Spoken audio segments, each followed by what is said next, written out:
O Vorcaro acaba de sair da superintendência da Polícia Federal, onde ele está preso direto para o hospital. O homem não está bem. Por algum motivo, ele começou a urinar uma substância vermelha. Aí eu gostaria de te provocar. Como que um cara que está preso em uma cela sozinho, uma cela completamente higienizada, porque passou o vídeo, é toda branquinha, toda limpinha, dentro da superintendência da Polícia Federal, ele não está em um presídio comum.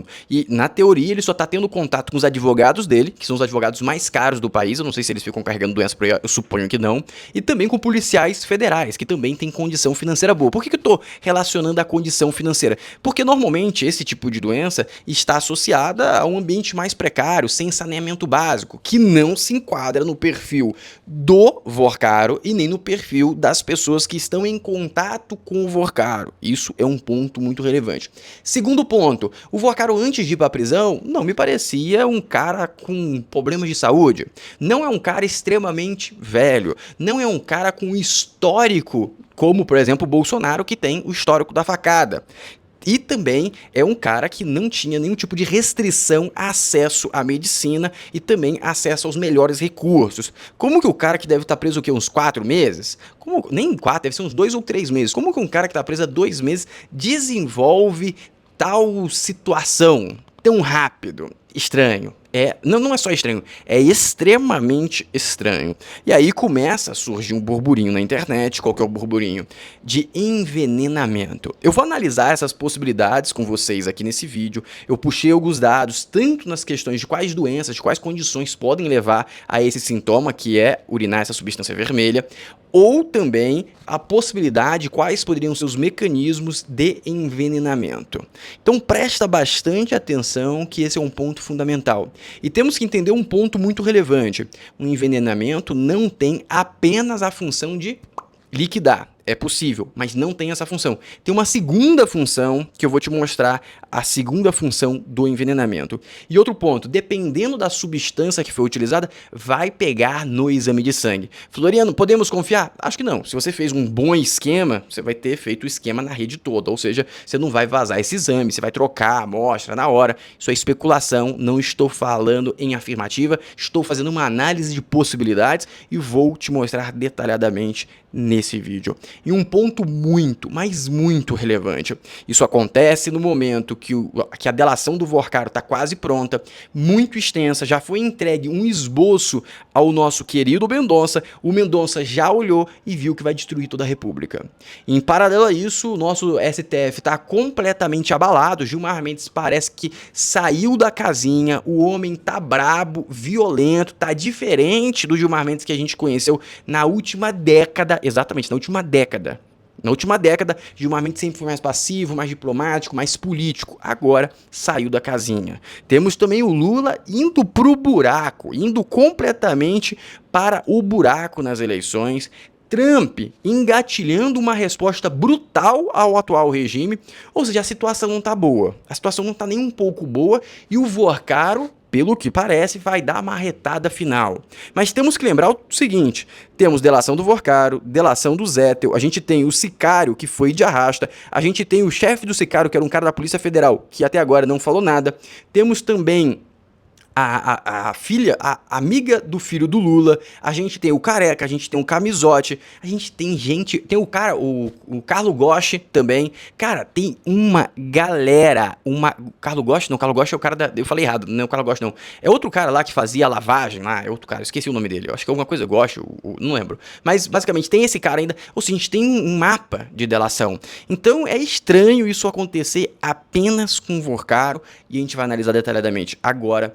Mas antes de começar, obviamente que eu preciso te pedir para curtir o vídeo, se inscrever no canal, ativar o sininho, apertar o cinto, porque a gente vai começar com o pé direito. Conto com você. E temos hoje live. Na verdade, não, a live não está confirmada ainda, que acho que faltam uns R$40 de Pix ainda para bater a meta e garantir a live de hoje. Então, se quiser contribuir, pode utilizar aqui o meu meu e-mail aqui, perfeito?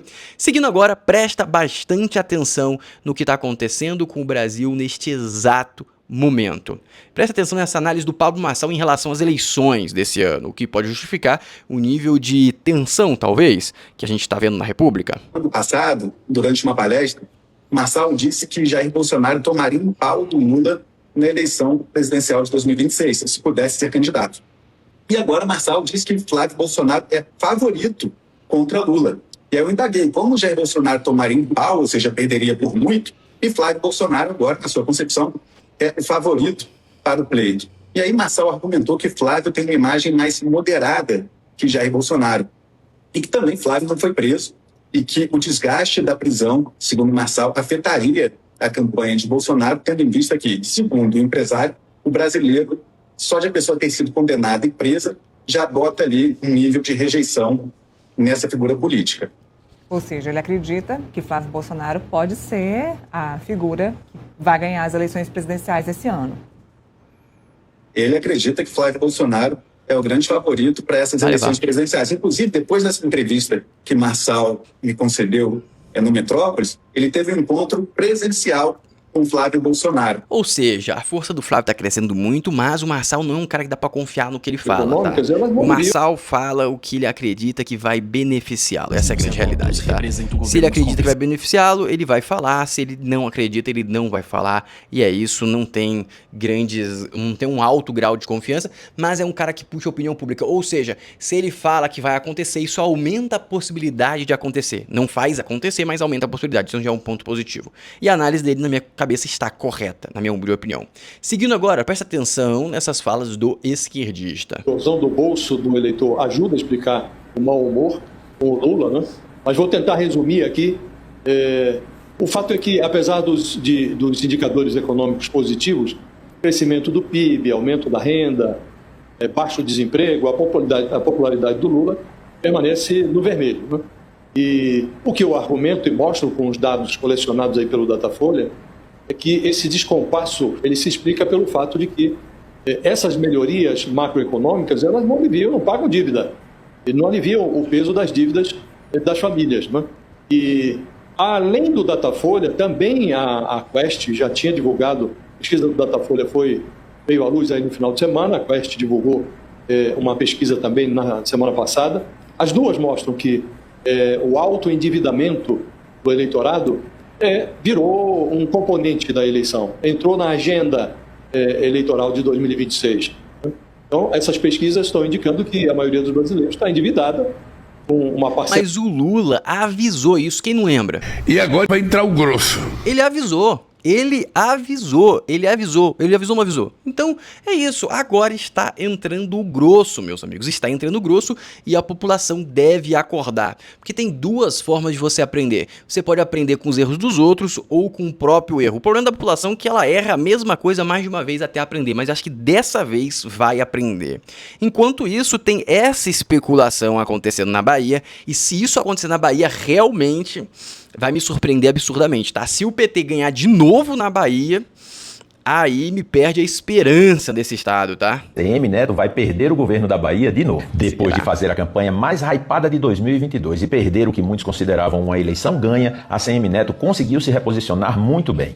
Com uma comunicação mais direta e objetiva, ele assumiu uma postura de mais seriedade e está aproveitando bem o desgaste de 20 anos de PT no poder. A ACM Neto tem se comportado como uma espécie de governador paralelo e está atento ao que acontece no estado, comentando tudo em cima do lance e se aproveitando de todas as crises. Jerônimo até reagiu, mas a rejeição parece ter cristalizado. A eleição baiana deve ser prioridade para o PT nacional, porque influi diretamente na reeleição de Lula. Se a ACM Neto continuar bem e fizer as alianças que espera, e Jerônimo não se mostrar competitivo, Rui Costa pode ser escalado para voltar ao governo, o que também resolve a questão do Senado, que tem mais candidato do que vaga na chapa. Concorrendo com uma chapa formada por Rui Costa, Jacques Wagner e Ângelo Coronel, os analistas acreditam que a ACM Neto vai perder o governo da Bahia de novo.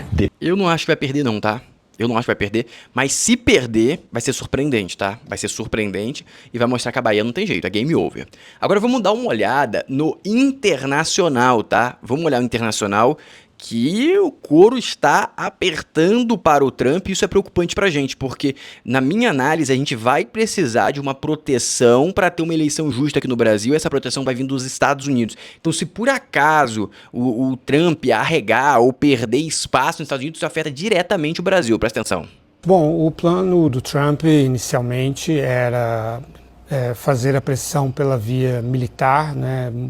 Demonstrar a capacidade dos Estados Unidos de destruir a infraestrutura militar e também infraestrutura crítica civil do Irã para fazer o Irã, primeiro tentar trocar o regime, não conseguiu, depois pelo menos fazer com que o Irã cedesse às exigências do Trump, também não conseguiu, porque essa pressão militar ela não é suficiente e pelo contrário, ela leva o Irã, o regime iraniano a sentir a necessidade política de demonstrar que é capaz de resistir a isso.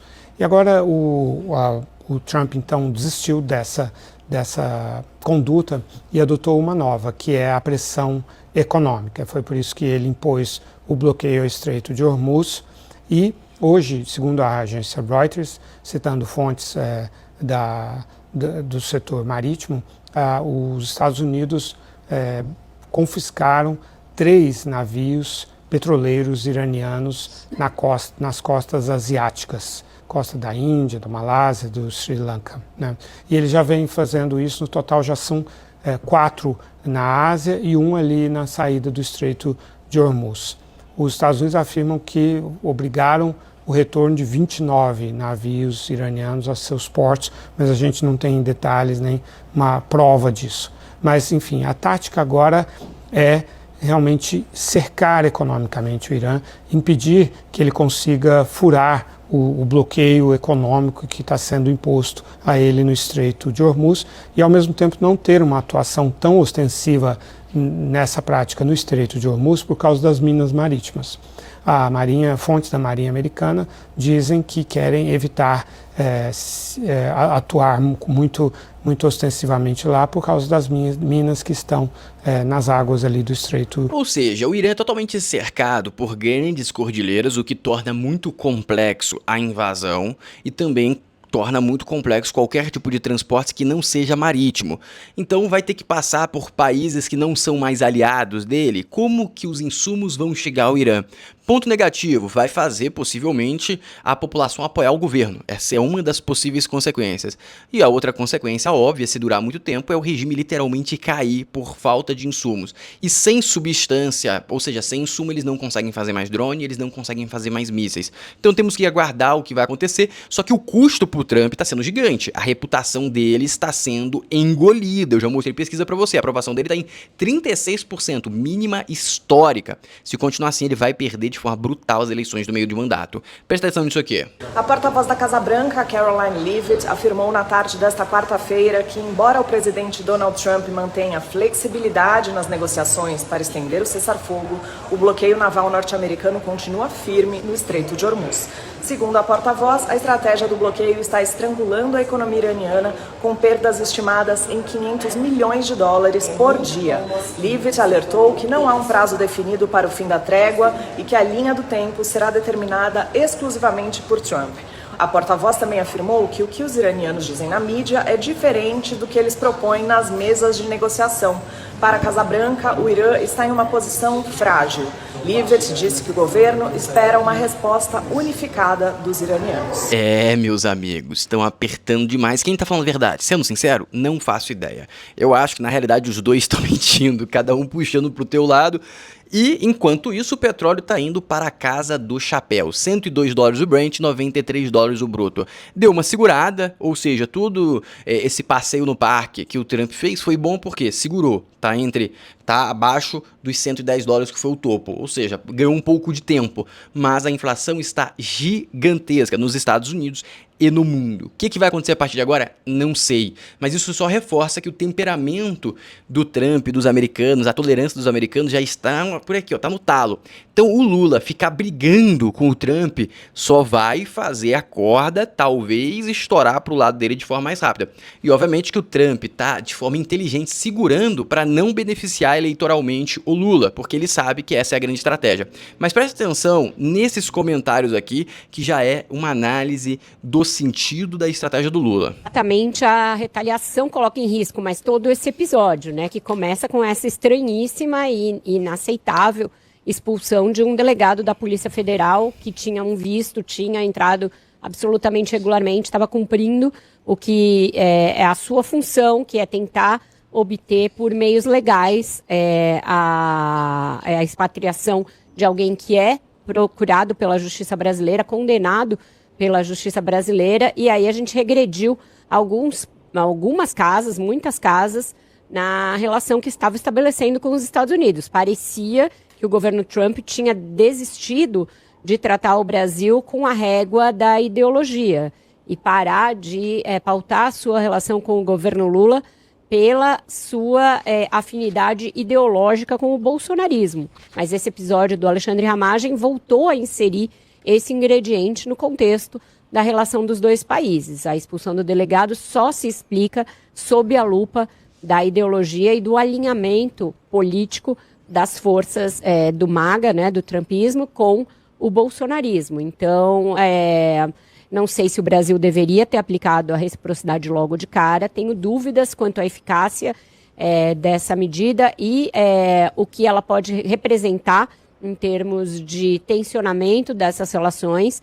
Lembrando que na época das tarifas... Amigos, a reciprocidade foi mal colocada. É um ato desesperado do Lula para atacar os Estados Unidos.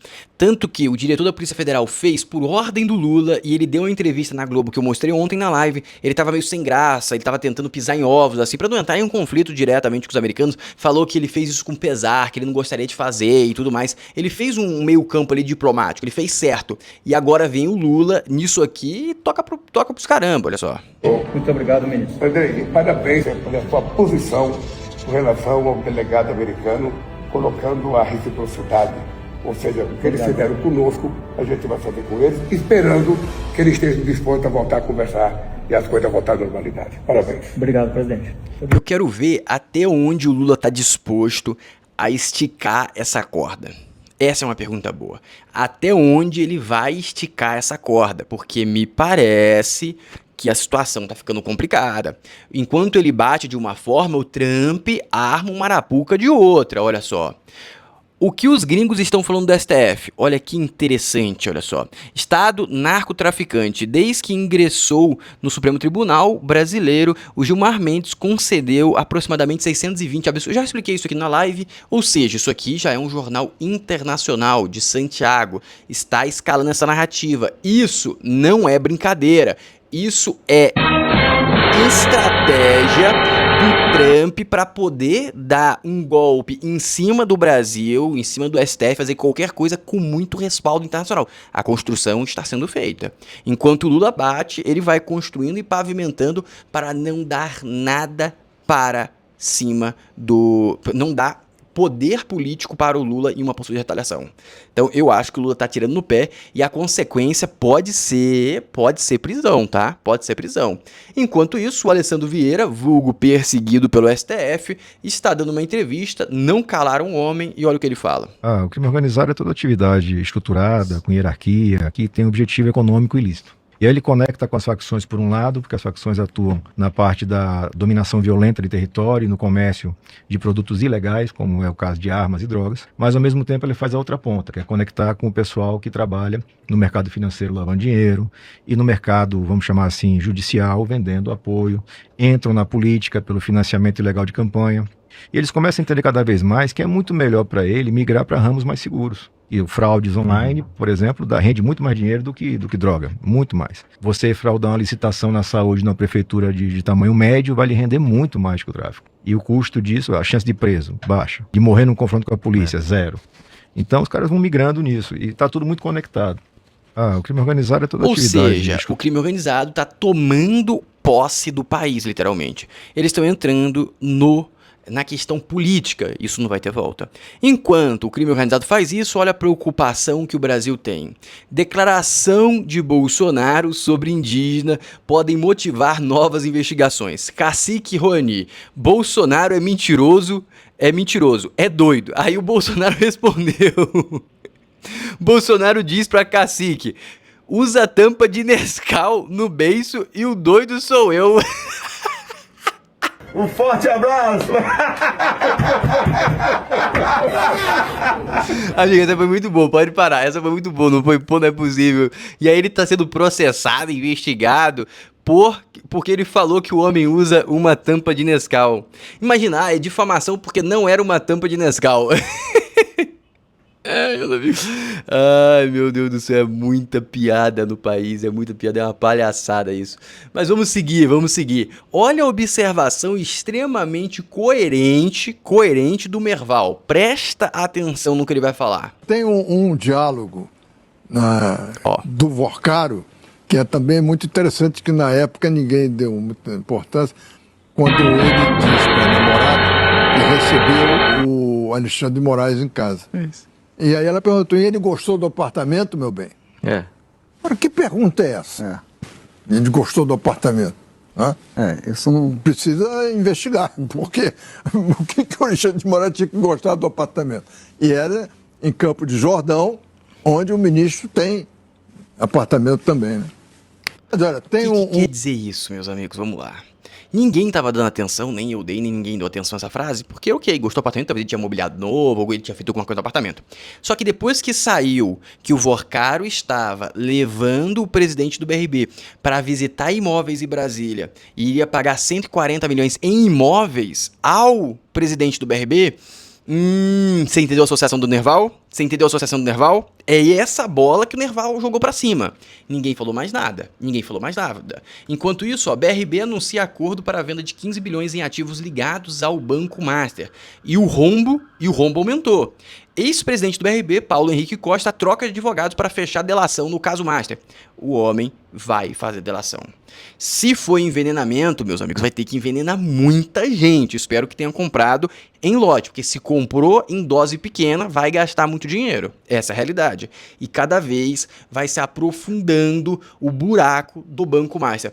Lembra que era 37 milhões que os militares passaram para o Banco Master? Já superou? Informação de que as Forças Armadas repassaram um valor milionário para o banco de Daniel Vorcaro entre 2020 e 2026 gera questionamentos. A gente volta a Brasília com o repórter Marco Viana. Afinal, Marco, qual a origem do dinheiro e por que agora isso levanta algumas suspeitas? Empréstimos consignados das Forças Armadas, exatamente isso. Esse levantamento mostra que o Banco Master tinha uma presença muito forte no mercado de empréstimos consignados, especialmente entre militares da ativa e também da reserva.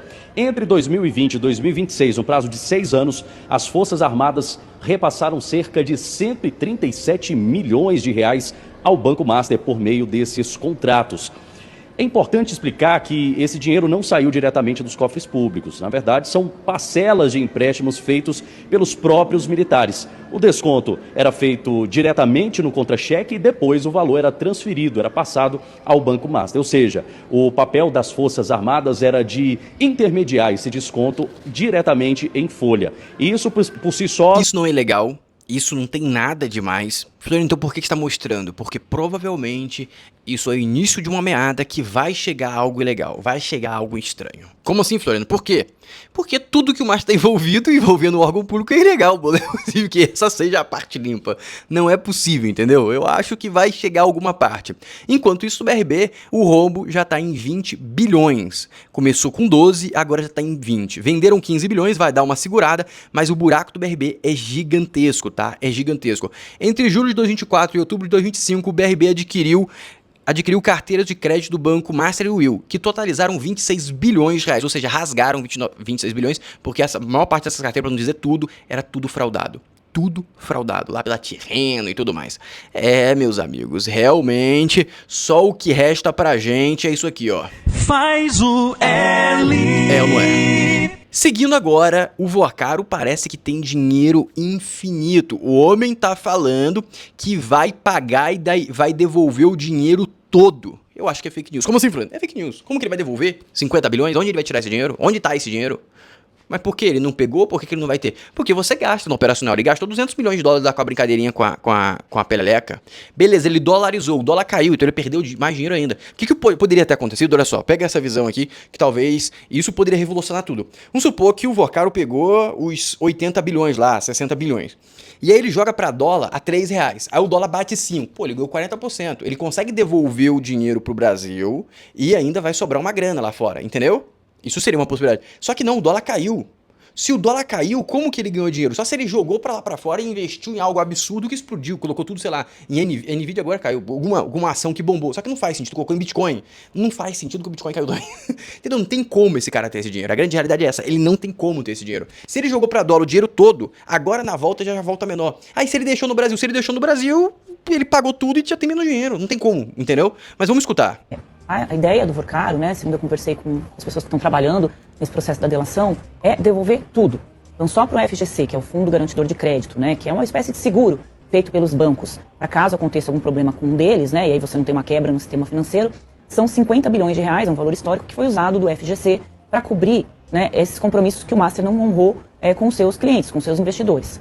E a ideia do Vorcaro é devolver esses 50 bilhões de reais, e não só isso, também devolver tudo que ele pagou de propina para abrir portas aí no mundo político e jurídico. Então esse valor deve passar aí dos 50 bilhões de reais, é uma proposta bastante ousada, né, porque seria o maior valor já resgatado, né, nas investigações feitas pelo país, e o ministro André Mendonça do Supremo Tribunal Federal, que é o relator do caso, ele é considerado, né, um ministro que conseguiu fazer esse tipo de negociação ao longo da sua vida, né, quando se deparou com negociações desse tipo, então agora seria mais uma. Isso ajudaria, né, o Vorcaro a atenuar a sua pena, já que ele está devolvendo o dinheiro, né, que de alguma forma foi desviado pelo Master. A gente não está falando de dinheiro público, a gente está falando de dinheiro privado, e essas investigações, né, que repercutiram na vida de quem confiou no Master, né, para poder investir o seu dinheiro, de pessoas de fundo de previdência, né, aposentados e pensionistas, e pessoas que estavam ali colocando o seu dinheirinho para se aposentar, ter uma previdência privada, e esse dinheiro foi investido no Master.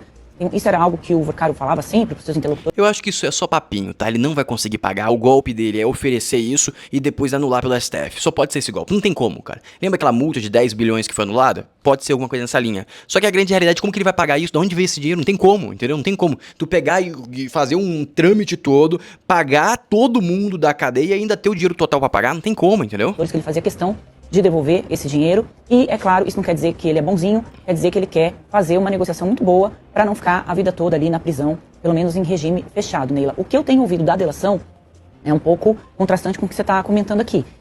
Pelo contrário, o que eu ouvi é que o Vorcaro vai contar tudo o que ele sabe, sobre tudo o que for perguntado, ele não vai poupar ninguém. O que todo mundo quer saber é se ele vai entregar ali os ministros do Supremo Tribunal Federal. Eu não acredito que ele vai devolver esse dinheiro, porque não tem o dinheiro. Como assim, Flávio? Não tem. O cara gastou que nem um animal manco. E não foi tudo pra ele distribuiu pra uma galera. Tinha um cara lá, que eu não vou falar quem é, tinha 15 bilhões. O outro tinha 7 bilhões. Essa galera, esse dinheiro veio da onde? O Zettel gastava que nem um cão chupando manga. Esse dinheiro veio da onde? Vou falar a ordem de grandeza baixa, tá? O Sicário recebia 1 milhão por mês. O outro 3 milhões. 129 milhões da outra. 140 de propina. E aí? Como que ele vai... Entendeu o meu ponto? Ele fazia muitos maus negócios. Ele gastou 30 e poucos milhões lá tomando uísque em Londres. Como que ele vai voltar o dinheiro todo? Não faz sentido, não é um negócio tipo assim, vamos supor, tá? Eu vou lá e pego de você 200 reais. Aí eu falo, não, vou devolver tudo, devolvo 400. Pô, mas beleza, uma ordem de grandeza, ok, que eu posso ter. Eu posso ter ganhado pelo trabalho 400 reais, ok, e conseguir pagar o roubo. Mas agora, como que você pega, você me rouba 50 milhões e você paga a galera pra roubar, você paga arma, você faz tudo e aí depois eu vou devolver tudo. Não, pô, não é comum um cara ter 50 milhões. Não é comum. Agora, 50 bilhões não é comum ninguém ter. Não existe ninguém no Brasil que tem 50 bilhas líquida. Como assim? Não tem ninguém que passa no débito 50 bilhões. Não existe. Não existe no Brasil, e vou falar que no mundo inteiro, deve ter mais 5 pessoas, ou menos. Por exemplo, vou dar um exemplo real. O Elon Musk, ele falou que ele tem líquido. O Elon Musk, se eu não me engano, ele falou que ele tinha líquido 100 milhões de dólares. Líquido, que ele consegue passar no débito. Não existe ninguém que tem 50 bilhões. Ou se existir, entendeu? Então não faz sentido isso, não faz sentido nenhum. E aqui tem outro ponto, que as investigações estão escalando, e talvez essa negociação seja para ganhar tempo. E aí entra a parte do que a gente vai falar, que é a cereja do bolo. Mas presta atenção nisso aqui. Ilha de 20 milhões ligada ao Master tem heliponto privado e praia privada. Essa aqui é a chamada Ilha do Amor. Exatamente, meus amigos. Vorcaro viveu. Aí o Vorcaro comprou Ilha do Amor, fez heliponto, tinha não sei quantos aviões. Como que esse cara vai pegar e devolver o dinheiro? Só tem uma possibilidade, até que eu esqueci de falar. Só se por acaso ele roubou muito mais. Vamos supor que ele roubou 300 bilhões, a gente descobriu 100 e poucos bilhões, só 80 bilhões. Beleza, aí tranquilo, 10% ele devolve o dinheiro, 15% ok, ele vai ficar livre, solto igual um peleleco. Ok, aí beleza. Acho difícil, essa é a realidade. Acho difícil. Antes de ir para a cereja do bolo, antes da gente analisar detalhe por detalhe, eu preciso te convidar para o meu grupo do WhatsApp para você economizar.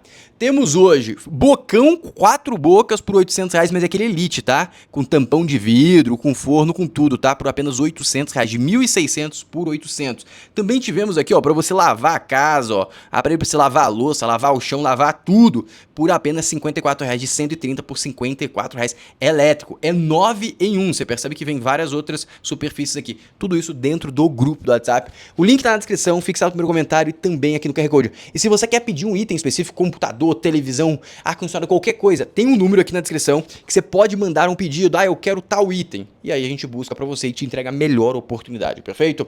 Agora vamos para a cereja do bolo, meus queridos. Agora o couro vai arder, vamos lá. Daniel Vorcaro passa mal na prisão, urina substância vermelha e deve ser levado ao hospital. E aí hoje ele foi realmente para o hospital. Quais são as possibilidades? Olha só, não estou falando que é isso. Estou falando possibilidades. Primeiro, queima de arquivo, mandar o cara de arrasta para ele ficar quieto. Primeira possibilidade. Segunda possibilidade, deram isso para ele poder ir para o hospital para armar uma fuga. Isso a gente vai descobrir nas próximas 48 horas. E também existe uma segunda possibilidade derivada da segunda, tá? Uma segunda possibilidade derivada da segunda possibilidade. Um é fuga, outro é tentar fazer um pleito para fazer uma domiciliar. E da domiciliar ele pode ir de arrasta para fora do país ou realmente ficar na domiciliar. Seguindo o exemplo do Bolsonaro. Quais são as possibilidades do que a gente pode imaginar para a gente chegar nesse resultado, ou seja, dele estar urinando essa substância? Perguntei ao Gemini. Vamos lá. Primeiro, infecção e inflamação. Infecção urinária causa mais comum onde a bactéria entra no trato urinário.